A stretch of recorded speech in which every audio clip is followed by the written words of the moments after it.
बापोहं बाप कर्महं वपतमा बाप संभव साहिनं निर्वैक्यजो बाप हरि हरि ओम वटमन्त्रस्य गुणेन्द्रो सिदाय छन्द मधुरुद्र देवता मधुग्रहणी देवताः ओम श्री हिंद्रेन्द्रगाय नमः पदम्बमायं कृष्णं ध्यायताय नास्ति दुर्गतिराहुते संगयस्ते सं सुतस्ते संगपरालयो यस्यामिहि वृष्यामोदयस्तनागः अविद्यात सिद्ध्यार्थ विरोधः सुरासुरे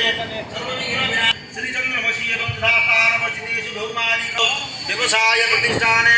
समस्त व्यवसायी मानकर मनवांछा पूर्णार्थे धर्म अर्थ काम मुख्य चतुर्वर्ग फल प्राप्तर्थं श्री गणपति पूजा कर्मारंभ क्रियते जदि गणेश बजार समस्त व्यवसायी मानकर मनवांछा पूर्णार्थे धर्म अर्थ काम मुख्य चतुर्वर्ग फल प्राप्तर्थं श्री गणपति आदि पंचदेवता सहितेन गणपति पूजा सिद्धि बुद्धि सहिताय श्री मन महागणाधिपति पूजा कर्मारंभ क्रियते जदि ज्ञानी काम भारो